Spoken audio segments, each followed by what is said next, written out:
we pray, God, na itong aming time together ay maging meaningful. May we encounter you once again, Lord God. Free up our hearts, quiet our hearts, Father God, and help us to silence our thoughts as well so that we may receive your word purely, Lord God. And may we encounter you with a fresh new way today. And sa iyo lamang po namin itinataas ang lahat ng mga bagay na ito. In the mighty name of Jesus we pray. Amen and amen. You may all be seated. And praise the Lord. So we've been working on or tackling about this theme, open hearts, open hands, open lives. And if you can remember po, last week, dinala po sa atin ni Pastor Voltaire about this topic, mutually open hearts, a vulnerable heart between disciple, and community. And today, we will be tackling about open lives, gospel and life given together, which comes from First Thessalonians chapter 2, verses 1 to 8. And ito po ang ating itatakal today. Ito lang po yung outline. Boldness in witnessing, integrity in motives, gentleness and care in affection. So, ayan. So may question po muna ako before we proceed with the first one. Sino po dito ang gusto mag-travel? Yung gusto pa lang gusto? Ay, konti lang. Sino dito walang budget? Hindi, biro lang. Ayan. Kahit domestic, sinong gusto mag-travel domestic? Mga gusto pumunta ng Batanes, ganan, or mag-Davao and all. Ayan. So, we have. And if we're going to think of it, kapag po tayo magta-travel, there's a lot of things na kailangan nating i-ready, di ba? Kailangan mo ng budget, kailangan mo mag-set ng time, kailangan mo mag-leave for work or maybe school. What else? Kailangan mo mag-pack ng clothes and everything. Kailangan mo mag-travel to the airport, masyadong traffic and all. So, ayan. So, ba't ko po ito binabanggit? Sina Paul po kasi, we would want to go back, a brief history of what's been yung travel journey ni Paul sa yung kanyang second missionary journey. So, magkaroon lang po tayo ng idea about it. So, ayun po. Dito po sa verse 2, as we've read, sabi niya, but though we had already suffered and been shamefully treated at Philippi. So, ito pong sulat ni Paul ay for the Thessalonian church. Sa mga tao sa taga Thessalonica. Yan. Pero ba't niya po binabanggit itong Philippi na nasa verse 2? So, background lang po muna tayo. So, ito po yung map. Medyo kinrap ko lang po siya. Pero yung start po ng second missionary ni Paul ay nag-start po dito sa Antioch. Tapos pabalik po yan. Meron pa po yan sa baba pero ayan. So, punta po siya ng Tarsus, ganan-ganan. Tapos mga, what you call this one, cities in Galatia. Tapos pupunta po siya sa Troas and Philippi. Pero yun po, kasama po ni Paul dito, yung start po ng journey niya, si Silas. And then, na-meet niya po si Timothy along the way. And if you're reading the book of Acts as well, nakasama din po nila si Luke dito na po sa part na to, sa may Troas. And kung titingnan natin po ito pong part na to, parang Turkey if I'm not mistaken. Turkey part po ito, and then ito po yung Macedonia, which is Greece na country po nga today. And si Paul, nakareceive po siya ng vision around this area in Acts 16 to really go to Macedonia. Yan. So kaya po sila papunta ng Macedonia dito sa itong part. And then nag-sail po sila, yung team po ni Paul from Troas to Samothrace. Tapos, meron po ditong Neapolis, parang port city po kasi. And then, tsaka po sila pumunta ng Philippi. Yan. So, ayun. Um, ano po yung nangyari sa Philippi? Ba't niya po binabanggit ni Paul to doon sa letter niya for the Thessalonians? So, if nare-remember niyo po, may mga nangyari po sa Philippi. Familiar po kayo kay Lydia? The name? Ayan. So, doon po na-encounter ni Lydia yung gospel. Siya po yung parang businesswoman, luxury textile yung term eh. So, parang royal na mga garments na ginagamit. Ayan. And then, dito rin po sa Philippi, naka-encounter si Paul ng um, isang fortune teller. Actually, it's a slave girl. Slave girl siya na nagfo-fortune tell. Ang term kasi sa ESV ay may spirit of divination. So, ayun po. There happened a time na pinoproclaim nung babaeng to na men of God itong sina Paul.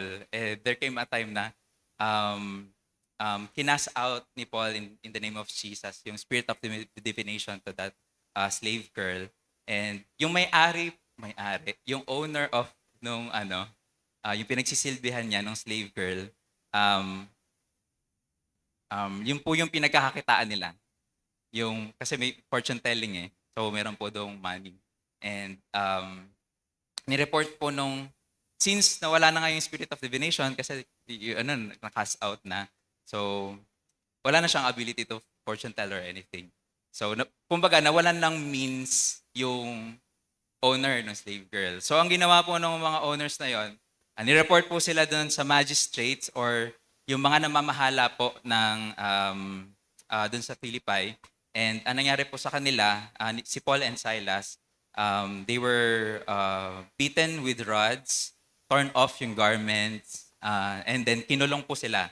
Yung pagkakakulong po nila, hindi lang po siya simpleng pagkakakulong, pero alam niyo po yung term na maximum security. Kumbaga, kung in their terms, tagong-tago, parang wala kang kawala.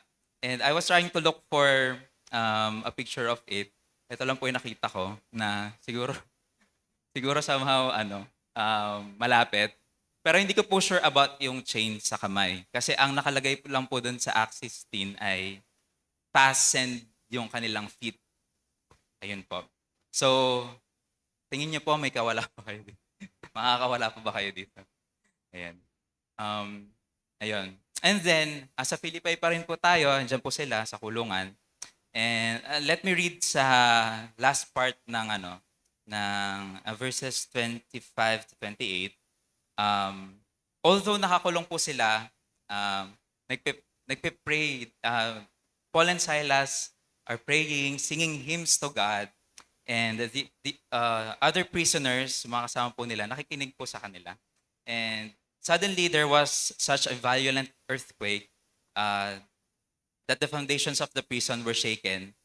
At once, all the prison doors flew open. Nagbukas na po ang mga pintuan ng prison cells. And eto pa, everyone's chains came loose. So, they're free. Yan. Kumbaga, nakawala po sila and all. And yung pong jailer, yung nagbabantay po sa kanila, nung nagising siya, hindi ko alam kung gabi ba to o ano, but nagising siya, parang ang laking accountability po itong part na to, parang gusto niya na pong patayin yung sarili niya. Kasi responsibility niya yun eh, to really watch out for the prisoners. Akala niya, tumakas yung mga prisons. Ayan, prisoners. But kinall out po siya ni Paul na wag niya po i-harm yung sarili niya dahil nandun po silang lahat sa loob. And yun, that's how God powerfully moved. Nakakilala po itong jailer na to, yung po nababantay sa kanila and his family. And the story goes on. So, yun po yung nangyari sa kanila sa Philippi. And yeah, that's a brief history. And when we go back to verse 2, meron pa po dong last part na we had boldness to our God. Despite po nung suffering, kasi nga, beaten up sila, parang imagine yourself na lang na nabugbog kayo or kinulong pa kayo, tapos dami nangyari sa inyo. Pero ito yung dinideclare ni ni Paul na we had boldness, and it just shows yung faith and full trust. Hindi lang basta boldness in our God kasi, in our God. So faith and full trust in God.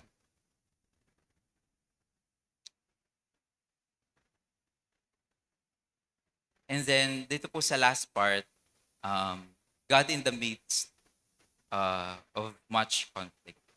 Actually, to declare to you the gospel of God in the midst of such conflict. So, yung conflict, binabanggit ko po kanina, pwedeng physical, kasi madaming silang nangyari sa kanila.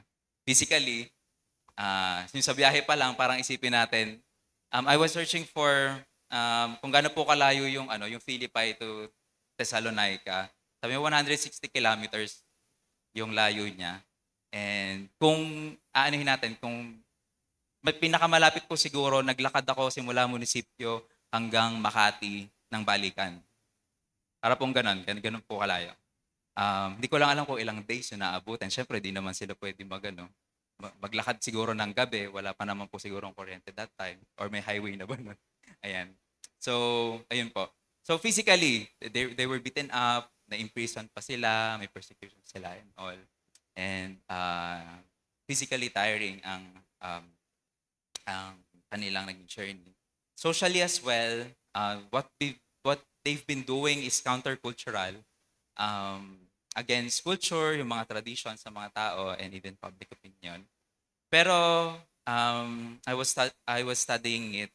Sabi ko parang kung ilulugar ko yung sarili ko dun kay Paul or kahit may kasama pa ako, I think the conflict, there's so much conflict as well internally.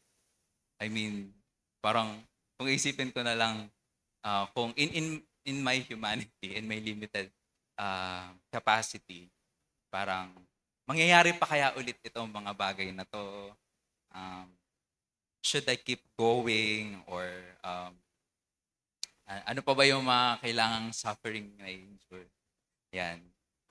So very costly po yung obedience nila Paul to really um, reach out to people.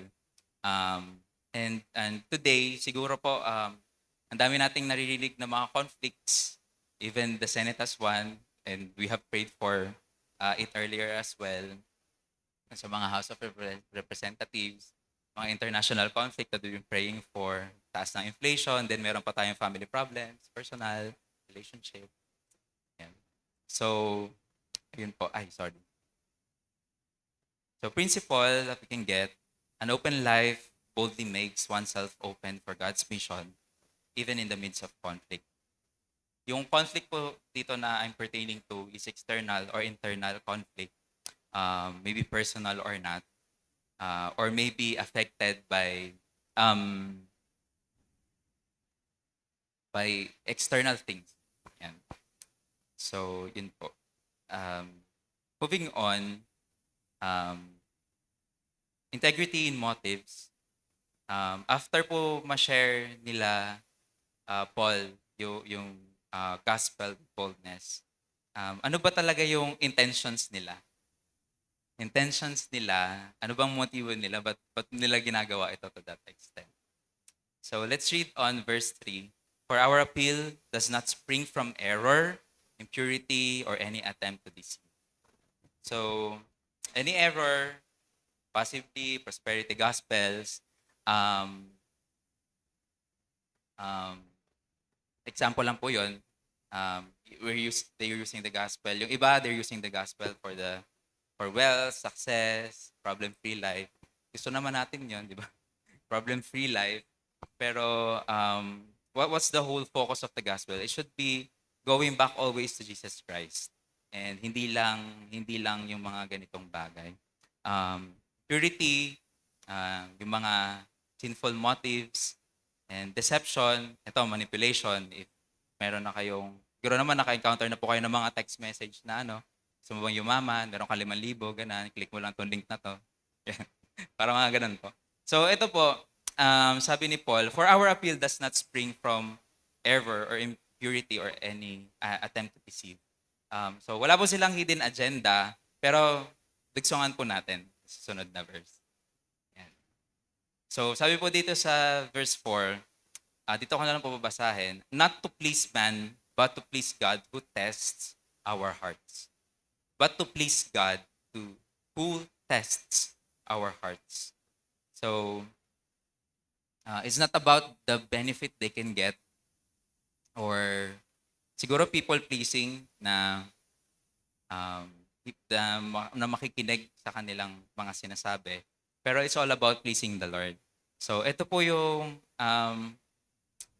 intentions nila Paul. Yan. So since they have received and have been entrusted with the gospel, so ito po yung heart posture talaga nila to please God, not people. Parang main audience is God. So ba't nila ginagawa ito um, to reach out to them. And on verse 6, ito pong naka-highlight dito ay, though we could have made demands as apostles of Christ.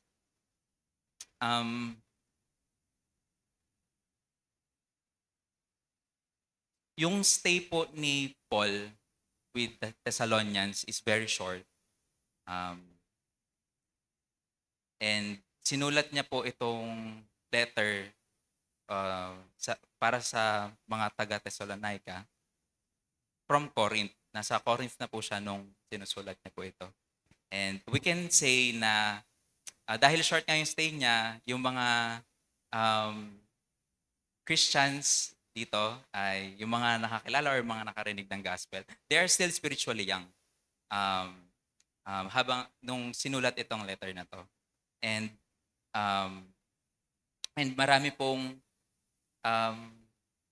yung yung Thessalonica daw po kasi ay parang parang mayabong in culture, masyadong maraming tao, kumbaga maraming variety of people na nandun, and even religious people, meron doon ng mga worship sa mga Greek gods. Familiar naman po kayo, mga Greek mythology, Apollo, Athena, Hercules, Egyptian gods, tapos may mix din ng Jews and God-fearing Gentiles. And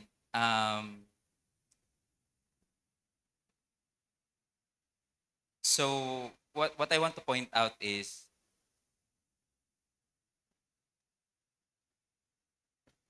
there is a competition somehow with this religion. Kumbaga, meron kasing mga pwedeng they take the opportunity to use religion for their own benefit. Kumbaga, supportahan nila, ganan and all. Tapos lipat na ulit. Stuff. But yun. Bakit sinasabi to nila Paul as apostles of Christ? So, meron po kasi silang spiritual authority. God gave them the spiritual authority. Pero, di sila nag-demand ng support or maybe recognition and all material provisions. Ayun. And they didn't use the gospel in that sense. Siguro may alam po kayo na ibang mga sect na pero wag ko na lang pala i-touch. Na iba na for personal gain kasi yung iba ginagamit for for personal gain or maybe recognition or they just want power. Pero ito, babalik pa rin dan sa so yung integrity of their motive, parang they can do this pero they didn't use the gospel for this. And their motives are pure, reaching out is costly for them. So babalikan ko ulit yung point number 1 na, di ba na po natin yung history. It takes effort, yung intentionality to go out. Naka-receive ng vision si Paul. to go to Macedonia. Hindi ko alam kung alam niya kung pupunta siya ng Philippines, ng Thessalonians, or to Berea. And it takes energy as well, yung time, parang travel time pa lang, yung ano na, ang haba na, yung resources nila, and even yung comfort um, and security. So, yun po. Um, so when Paul was with the Thessalonians, intention nila is to give. Pero mamaya, to give more than the gospel, pero mamaya pag-usapan po natin. And it's to give and not to take anything from them. So, yun. So, hindi po sila nag-demand ng anything. And um, if we're going to summarize these things, parang uh, it really required them for their lives to be open. And that's part of vulnerability. So, yun po. Principle that we can get, an open life serves with integrity, not for personal gain, but for the glory of God. An open life serves with integrity, not for personal gain, but for the glory of God. So that leads us to the last point, na gentleness and care in affection. And we're going to look at verses 7 to 8. Sabi po ni Paul, but we were gentle among you. So, saan niyo po, saan niyo, saan niyo po, saan po kayo familiar about gentleness? Saan niyo po siya usually naririnig? Saan daw? Yeah.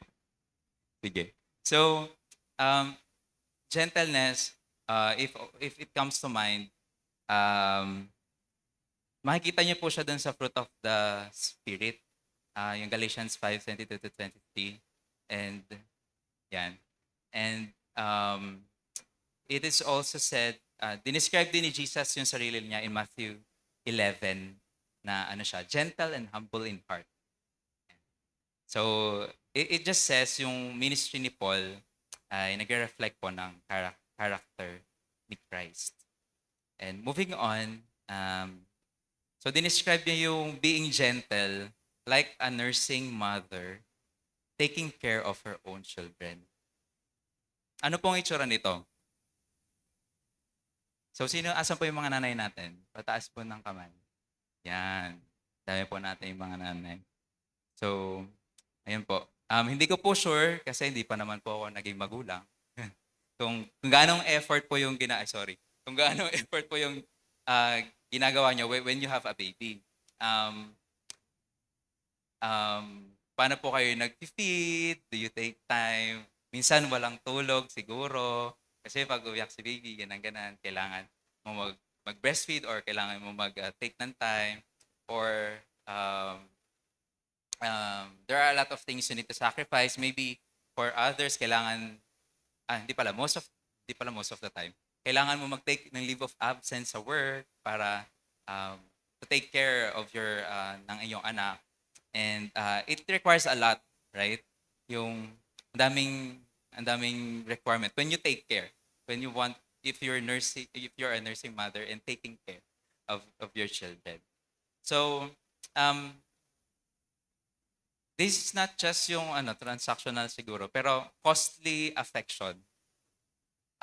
Yung giving everything for the growth of your children.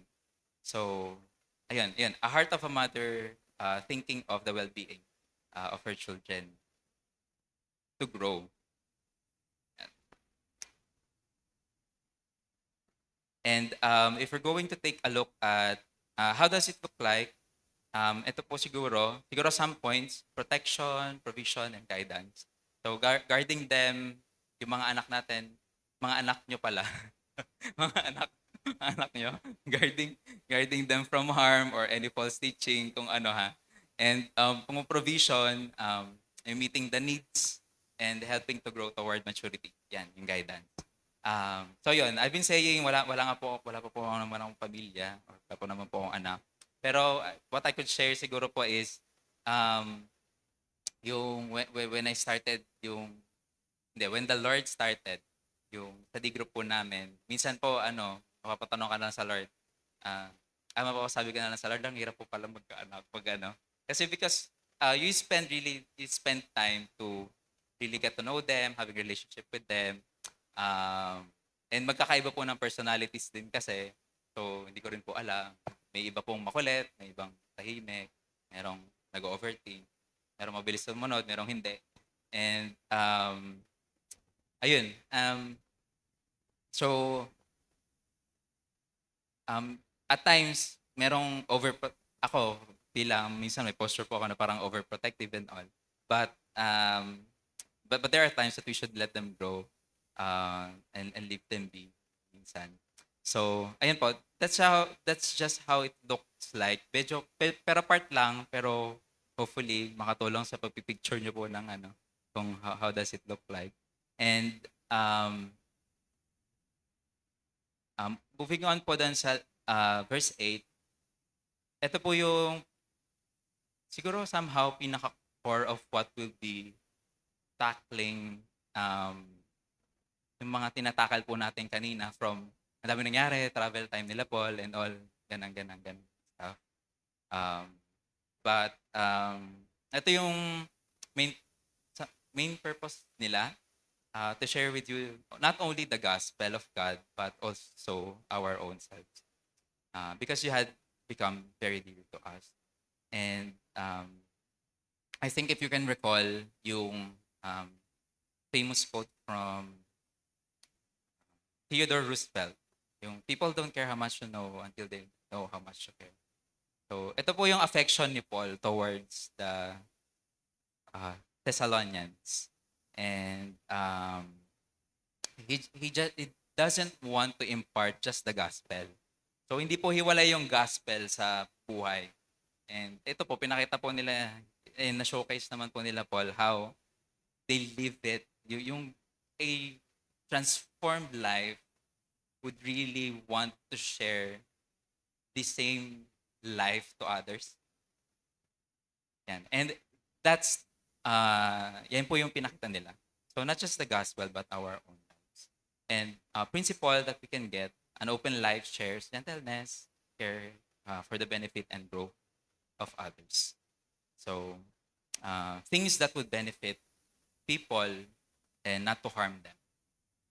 And we've been talking about these things. So boldness in witnessing, integrity in motives, gentle and care in affection.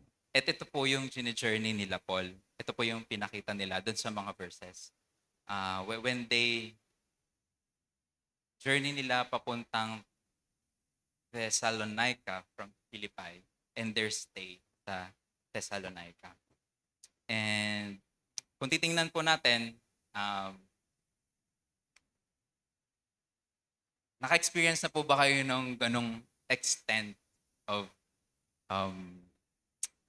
and intentionality in sharing the gospel?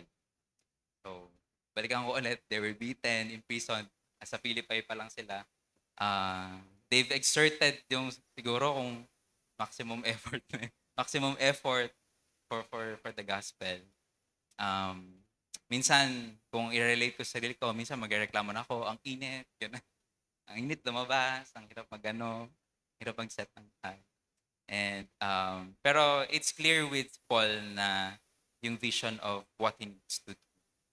And God did not save us just for comfort, but for commission. So, an open life is a life that is available for God's mission. So, it is God's mission for all people to know and be reconciled with God. And Christ to the Philippines ng Carlan is a growing, flying, disciple-making church, reaching out and to the nations for God's glory. And that's the mission of God. Dun po ako sa last part, di ba? Sa last part, reaching out to the Philippines and to the nations for God's glory. That's the mission. Um, but when but before we do the mission, we should know the mandate. I mean, are we really walking in intimacy with the Lord? And yung love the Lord your God with all your heart, soul, mind, and spirit. How's your personal walk with Jesus? Um, is your personal walk with the Lord true to you? And um, and yung mission of making disciples, um, I know naman eventually, hopefully and faithfully, ay maging true din sa atin. And how does it look like in practical discipleship? I know you've heard of this na, pero let's go back lang on these things. Yung practical discipleship, bahay, buhay, bulsa, I think naririnig niyo na po siya. Um, so bahay, opening your space, being, you welcoming people, maging available yung ano mo, yung space mo. Last Friday, last Friday night, nakakatawa po kasi though unexpectedly, sabi ko, ay, may nagdi-group din pala ng ganitong oras ng ano, ng ibang time. Nandito kami sa church. Sabi ko, ay, may nagdi-group. And kasi ba usually 6 p.m. may di-group po ako with my di-group ng 6 p.m. na Friday. So, ayun. Buhay, sharing your time, presence, and experiences. Um, ayan, sharing your time, it really takes effort, yung buhay natin, taking time to study the Word of God, mag-free up ka ng schedule, you set your time, kahit na minsan pahinga time, you will make time for meeting up people, being vulnerable as well, yung confession of your struggles, mga issues, ministry challenges, and even siguro I want to add yung emotions, yung parang um, yung yung hindi lang po na-attend ng dig group dahil gusto lang maging at ease or maging dependent with the leader, pero um, part naman po yon, pero yun po, ang pinaka-goal naman po ng buhay is shared life through the gospel. And actually, it's a two-way street yung pag-share po ng ating buhay. Maybe you're the group leader or people around you. Sige, pwede din po sa inyong mga parents, um, or anyone in your above you in authority. We can um, really relate to one another if we don't open our lives to each other. So it's a two-way street. Maybe your leader is open to you, pero ikaw ba, open ka ba? And another thing is, yung buhay ba natin um, ay nag-showcase din nung um, kumbaga hindi mapapabulaanan yung mga sinasabi natin. When we share the word of God, do people see it in our life, in our buhay? Nagre-reflect ba yon? How credible are we? So, ako na lang pala. So, check nyo din po ako kapag ano, credible po ba ako na tao? Nagpipreach po ako ng this Sunday service? Am I really sharing my life then to people? And um, and um, ayun, how credible are we in our walk with the Lord? And ayun po. And then, ito, hindi po talaga, yung point 3, hindi naman po talaga, hindi po yan nahihiwalay. Bulsa, your resources, um, most of the time kasi money yung naano pero pwede po yung ano, yung, pwede may tanim kayo sa ganito, and all, whatever you have. Um, so, we spend out for food, and going out, siguro maybe for one-to-ones, or even sponsorships. Praise the Lord, marami po sa inyong nag-sponsor for people who would want to attend maybe conferences and event pledges. So, that's just a few on how it looks like. And actually, kung titingnan po natin, um, holistic po ang itong bagay na ito. Now, when we have the gospel, we share our life. Pero minsan, magsiset lang tayo ng time, pero we don't really set our hearts and minds um, to really share the gospel. And it should translate to this and just few points um, on how we can share our lives. So in conclusion po, a life centered on the gospel is a life openly shared. So a message po ni Paul ay yung gospel, and he also shared his life um, life to Thessalonians. Pero he got that from and learned it from Jesus. So we always go back to Jesus na si Jesus din, hindi niya lang naman pinreach yung gospel, pero isinabuhay niya to. He set an example with boldness, yung openly declaring uh, the kingdom of God.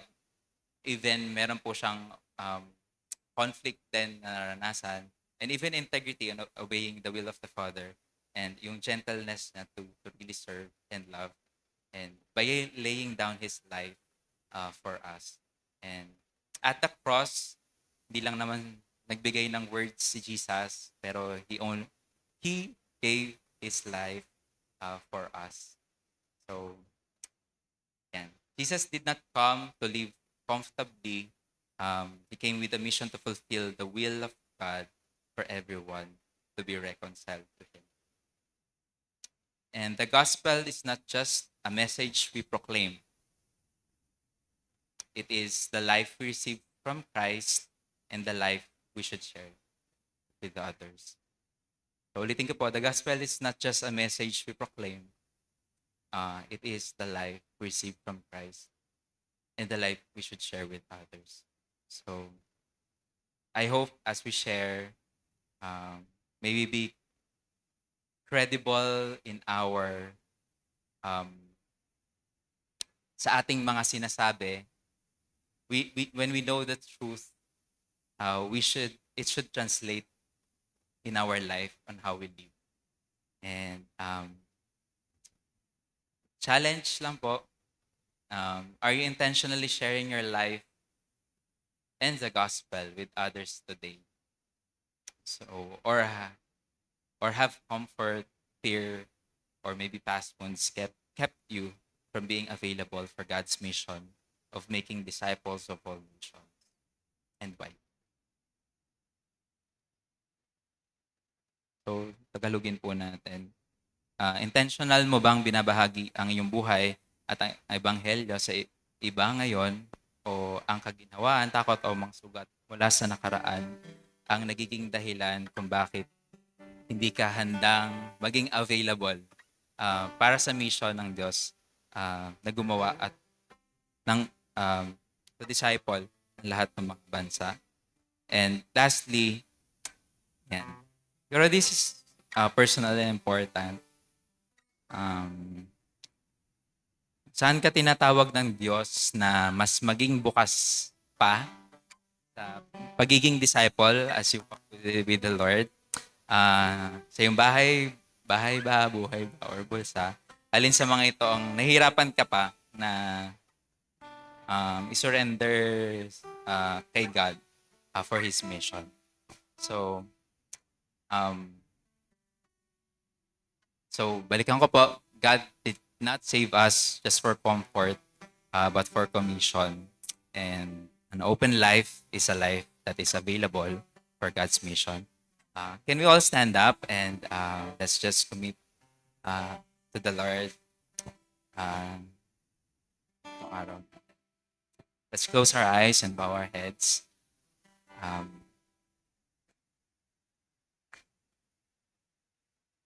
Lord, we thank you for your word. Salamat, Lord, for yung richness, Panginoon, ng inyong mga salita. Salamat, Panginoon, na sa buhay ng mga nauna sa amin, people in faith like Paul, na nauna sa amin, Panginoon, to really share with us their life and how affectionate they are, Lord God, towards enriching the nations, Lord. And salamat, Lord, that we're here sa Bahay Sambahan. We know, Lord God, um, na we don't live by chances, but um, you know, Lord, that you bring every one of us here in Christ of the Philippines, Nagcarlan, um, to first grow in our relationship with you and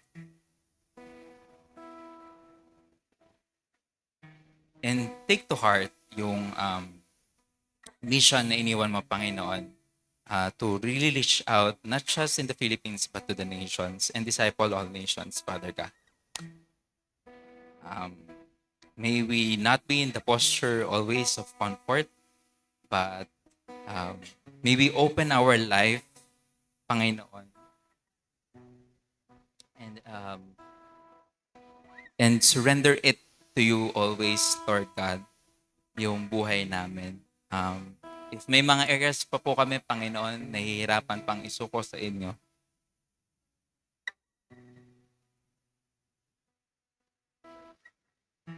may we take this opportunity to really confess it towards you.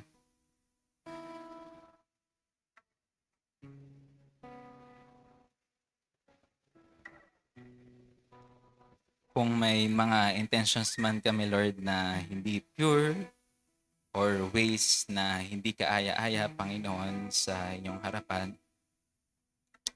patuloy niyo po kami patawarin, Father God. And may we live a life centered only in Jesus Christ. And help us to grow in love with you. Araw-araw, Panginoon, ma-meet ka namin and ma-encounter ka namin. May we know your heart. Um, may we know your heart for us and may we know your heart for others.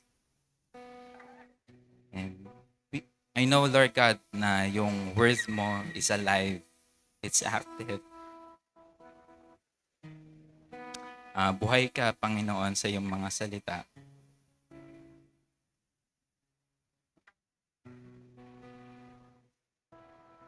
And I pray na maging credible witnesses kami of your word. Hindi kami mabuhay with double life, embracing other things aside from you. Um,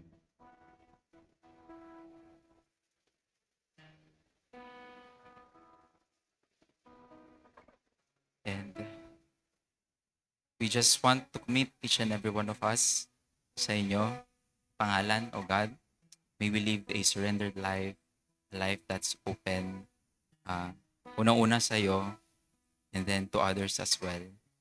And may we find ourselves enjoying you as we reach out to other people as we disciple the nations.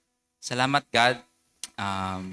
Samahan niyo po ang aking mga kapatid na nakikinig even though they're in live or here sa aming bahay sambahan. May your word continue to penetrate in their hearts. And I know, Lord, na may tinanim ka, Panginoon, sa kanilang puso't isipan ngayon. And I pray na kayo po ang magpayabong nito. Kayo po ang mag-call to them to take action sa kanilang narinig mula sa iyo. Salamat po, Panginoon, and sa iyo lamang po ang papurit, pagsamba at pagluwalhati, pasasalamat, pagdakila. For you are God. For you are God. And salamat, Lord, for being God.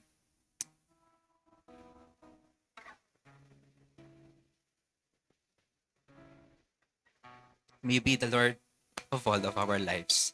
And this is our prayer. In the mighty name of Jesus, we pray. Amen.